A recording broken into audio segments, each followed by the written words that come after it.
Muito bem, então vamos continuar falando nas formas que a gente tem para persuadir o nosso interlocutor, tá? E se você quiser imprimir aí o e-book, né, que tem as aulas aí, a explicação também, você pode ir lá imprimir. Se não, você pode continuar aqui, desde que você tenha aí o seu caderninho, a sua caneta, né, e a sua aguinha, para você anotar aí as coisas que você precisa, tá? Que aí a gente vai falando, você vai fazendo as suas anotações, vai parando o vídeo aí conforme for necessário, que você achar que é mais adequado para você.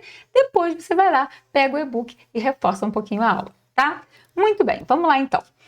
O que a gente está dizendo sobre a voz que fala no texto? Ou seja, quem é o interlocutor desse texto? Quem é aquela voz que está saindo dali? Isso é muito bom para você também aprender a interpretar os textos que você lê, né? Se você vai fazer isso um processo seletivo que tenha essas questões objetivas, isso é muito interessante para você observar também. Quem está escrevendo aquele texto?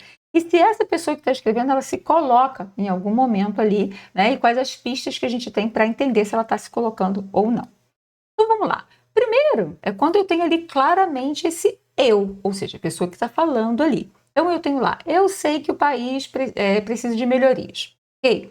Nesse caso, quando a pessoa utiliza esse recurso, ela precisa ser, no mínimo, uma autoridade naquele assunto ali, se ela está debatendo um assunto. Porque, obviamente, se você vê, vamos supor que você encontra alguém e a pessoa do nada vira para você e diga assim: ah, eu sei que abacate é bom para o estômago. Mas quem é essa pessoa para estar falando? Onde foi que ela tirou essa informação? E essa pessoa que deu essa informação para ela tem embasamento para poder estar falando isso? É diferente, né? Se a gente ouve isso de uma pessoa ligada à área médica, por exemplo.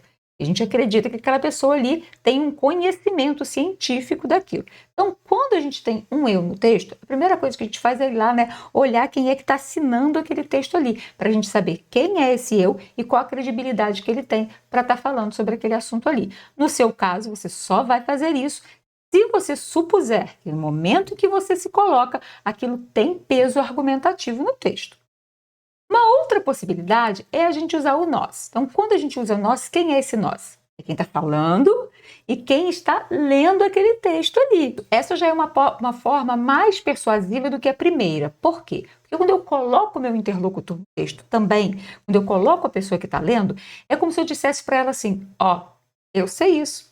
Você sabe também. Vai dizer que você não sabe. Né? Então aquilo já balança a pessoa que está lendo aquele texto, porque ela está assim, então eu também sei isso aqui, se eu não sei, eu deveria saber, né? É uma forma melhor de persuadir, mas de qualquer forma, só utilize isso se você supuser que isso garante, né, uma melhor argumentação. Se aquele texto sobre o qual você está falando, aquele tema sobre o qual você está falando ali, é algo do seu conhecimento e também do conhecimento do seu interlocutor. Ok? Uma próxima possibilidade, né, é a gente dizer: nós sabemos que o país precisa de melhoria, por isso trabalhamos isso em sala de aula. Ou seja, eu dou uma dica para a pessoa de quem é esse nós, e esse nós não é mais o meu leitor. Esse nós, ele é um grupo de pessoas ao qual eu represento. Tá? O qual eu represento. Então, nesse caso, esse grupo de pessoas é que precisa ter a credibilidade ali para estar falando, porque ela vai estar falando junto comigo sobre aquele assunto. Você vai utilizar essa estratégia também quando você supuser que você pode estar falando em nome de um grupo e que esse grupo tem credibilidade para falar sobre aquele tema. Bom, uma outra estratégia é a gente usar o todos. Quando assim, todos sabem. Só que aí a gente precisa pensar que a gente pode ter um leitor atento aí, né? Porque todos é um pronome indefinido. Se eu não defino mesmo, se eu não digo todos os brasileiros, todos os homens ou todas as mulheres, se eu não defino isso fica muito vago. Porque um leitor atento, a primeira coisa que ele se perguntaria é: todos quem? Se em momento nenhum do texto ele tem isso muito esclarecido, obviamente essa argumentação vai ficar enfraquecida, porque novamente a gente não vai ter ali, né, a certeza de que aquela pessoa que está falando aquilo realmente sabe do que ela está falando, ok? E a gente tem aquela estratégia mais utilizada, talvez aquela que dê mais credibilidade, eu vou te explicar por quê, tá? E aquela mais utilizada quando o processo seletivo não solicita que você se coloque no texto. Se ele te deixar livre, né, para você se colocar ou não, essa é a melhor estratégia. No caso do Enem, por exemplo, essa é a estratégia que deve ser utilizada, tá? Por quê? Porque o Enem pede que seja assim? Não, o Enem ele não tem nenhum critério que diga isso, mas ele quer o quê? Um texto persuasivo. Ele quer um texto que convença. Então, você vai utilizar a estratégia que melhor convence. A mesma coisa nos outros processos seletivos que pedem um texto dissertativo argumentativo. Ou seja, fale sobre algo e argumente para me convencer de que isto é verdade. E aí eu tenho que utilizar a melhor estratégia para isso. E por que essa daqui é a melhor estratégia? Pelo seguinte, quando você tem, deixa eu só pegar a canetinha aqui, quando você tem a primeira, o sujeito da primeira é esse eu aqui, né? Então, quem está praticando a ação de saber aqui é o eu. Então, quem sabe? Eu. Aqui somos nós, né? Então, novamente, com tudo que eu te falei aí, quem é esse nós? Quem está falando e quem está lendo aquele texto. Aqui, a mesma coisa, sendo que o nós seria um grupo de pessoas ali, sendo representada por essa pessoa que está escrevendo. Aqui, o meu sujeito é todos, né? Quando eu falo, quem sabe, né, que o país precisa de melhorias? Aí eu tenho o todos aqui como sujeito. Nesse caso aqui, quando eu pergunto o que se sabe, o meu sujeito vai ser a informação, vai ser essa frase que completa, que parece que está completando o verbo saber ali. Então, por isso que a gente chama de uma frase impessoal, não tem uma pessoa ali. É como se não tivesse realmente ninguém falando, mas aquela informação que está sendo dada é que aparece como destaque naquele momento ali, tá? Por isso, isso é considerado essa é considerada a melhor estratégia, tá bom? Então, se não for solicitado que você se coloque no texto, não use eu e não use nós. Use a estratégia de não se colocar no texto, ok? E aí, eu vou te ensinar então aqui como é que você faz para você tirar essa pessoalidade do texto. Porque vamos supor, tem muita gente, na verdade, né? Não é uma suposição assim, tem muita gente, muito aluno que às vezes chega e fala assim: ah, mas eu tenho mais facilidade quando eu me coloco no texto. Sabe, quando eu me imagino escrevendo para várias pessoas, estou falando, nós sabemos, nós percebemos, né? E aí ele sente mais fluidez para ele poder fazer um texto assim. Ótimo! No rascunho, faça isso. Porque é o momento em que você precisa que as ideias apareçam ali, que elas se encaixem. Depois é que você vai arrumar o texto. Lembra? Quando você for passar a limpo, aí você vai verificar as vírgulas, você vai verificar a acentuação, a colocação dos pronomes e essas estratégias ali, se você utilizou elas da melhor forma ou não. Então, no rascunho, se você se colocar, coloque-se. Deixe para você desfazer isso no momento de passar ali, porque eu vou te ensinar agora como é que você faz. Você vai ver que é muito fácil, tá bom? Ou então, você já até escreveu o texto, mas você vai conferir ali e ver que em algum momento você usou a primeira pessoa. Como que você faz para retirar isso e tornar o texto impessoal? Vamos supor que você tenha. Nós sabemos que a educação pode mudar o mundo. Ok? Você tenha esse período aqui. O que você vai fazer? Não é o nós que é a marca de pessoalidade, você vai tirar esse nós. Não vai poder ficar com sabemos, porque esse mos aqui, né, também mostra que somos nós. Então, eu tenho que tirar esse mos aqui.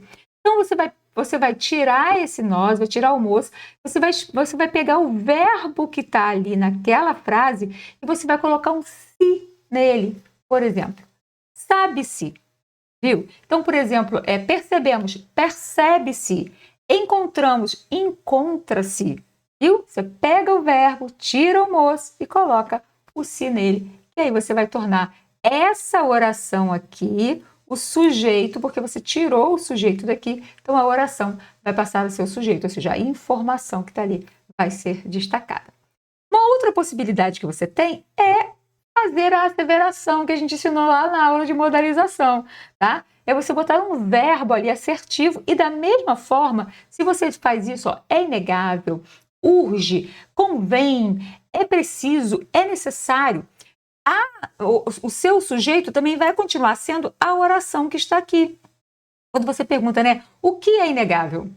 Viu? Você vai ter isso aqui como sujeito e ainda vai utilizar aí o verbo, né, para poder enfatizar aquilo que você está querendo afirmar ali. Bom, aqui eu tenho um período, né, escrito com essa modalização diferenciada, né? Aqui usando a primeira pessoa, aqui usando o se, aqui usando os verbos assertivos aí, né? E se você quiser parar, dar uma olhadinha, ler para você poder perceber como que muda, né, a entonação quando você troca essa questão ali da escolha da pessoalidade ou não pessoalidade, tá? Dá uma paradinha aí e lê. Tudo bem? Muito bem. Outras estratégias. Vamos supor que de repente não deu para você fazer isso. Tem lá, podemos organizar protestos. Mas você fala assim, pode-se organizar protestos? Fica estranho, né? O que você faz? Você pega, novamente, aquilo que seria o complemento do seu verbo e você transforma ele em sujeito. É aquela tal da voz passiva que você já deve ter ouvido falar aí, né? O que vai acontecer nesse caso? O verbo que está aqui, ele vai se transformar numa locução verbal, ó, dois verbos juntos, tá vendo? Ó, então, ó, podemos organizar protestos. Protestos podem ser organizados. Podemos pensar em soluções. Soluções podem ser pensadas, tá? Você vai tentar ali, né, ver qual é a melhor estratégia para você. Mas essa aqui também é uma delas, caso você não consiga usar o se. Uma outra possibilidade é você perceber, né? Aliás, nenhuma possibilidade aqui. Aqui, se você perceber que você está sendo muito coloquial, se você está usando uma linguagem muito figurada, tá? É muito importante que você conserte isso também. Quando eu digo assim, somos o 10º país com mais mulheres em cargos de liderança, a gente não é um país, né? Então isso aqui tudo bem, pode ser utilizado aí na linguagem mais coloquial, mas na linguagem mais apurada, tem que lembrar isso, nós não somos país, então coloque ali o país mesmo, tá bom? O Brasil é o 10º país com mais mulheres em cargos de liderança.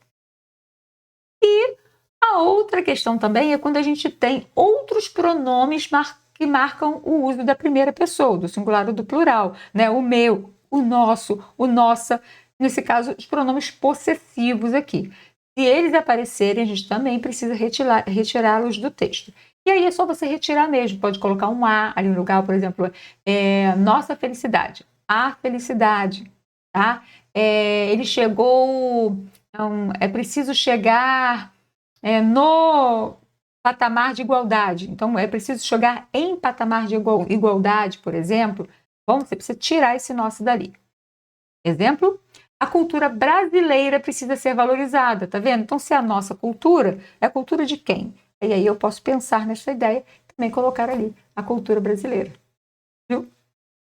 Mas, isso aí, eu não posso deixar de ver se você entendeu. E aí, eu vou deixar aqui para você, então, esses 3 períodos, tá? E aí, ó, para aí, bebe a sua aguinha, seu caderninho, sua caneta e tenta transformar esses períodos pessoais em impessoais. Vê aí qual estratégia você usaria para isso. Vai lá. Muito bem? Eu coloquei aqui algumas possibilidades, tá? É claro, de repente pode ser que o seu tenha ficado diferente aí, mas o importante é que você tire esse nós ali do texto. Eu acredito que a educação online apresenta muitos aspectos positivos. Então, no caso aqui, eu usei o eu, né? Eu tenho que tirar isso e pegar o verbo e colocar o se. Então, acredita-se que a educação online apresenta muitos aspectos positivos. É uma opção. Aqui eu já tenho o mos aqui e eu tenho o nossa aqui, todos os 2 marcadores de primeira pessoa. Tem que tirar isso, né? Sabe-se a importância de investir na educação brasileira. Viu? Próximo. Então eu poderia falar também, né? Sabe-se a importância de investir em educação, se eu não quisesse especificar a brasileira ali, tá? Eu teria que dizer em educação. Todos percebem a necessidade do investimento em educação. Então, ao invés do todo, eu pego o verbo e coloco o se. Percebe-se. Ou então coloco é perceptível a necessidade. Ou ainda, a necessidade de investimento em educação é percebida por todos. Tá vendo? Eu fiz aqui a troca aí para voz passiva. Observa que agora eu tenho uma locução verbal, né? 2 verbinhos aqui, para poder transformar isso aqui em sujeito. Viu? E aí? Como é que você foi? Achou que não teria palminha, né?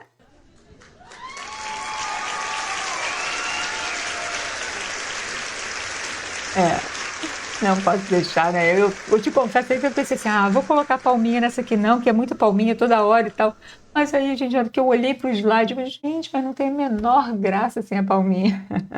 Agora, se você quiser, né, lá no e-book também tem mais exercício. Para um pouquinho, vai lá, dá uma revisadinha na aula, tenta fazer os exercícios e não deixe de treinar a construção do seu texto. Não deixe de treinar os seus parágrafos, tá? Sempre que você tiver oportunidade. Não deixe também de observar o mundo ao seu redor, tá aí com seu caderninho de repertórios socioculturais, tá? Para você poder melhorar, né, essas argumentações no seu texto. Bom? E aí eu te aguardo também para a gente falar sobre esses repertórios socioculturais na nossa próxima aula.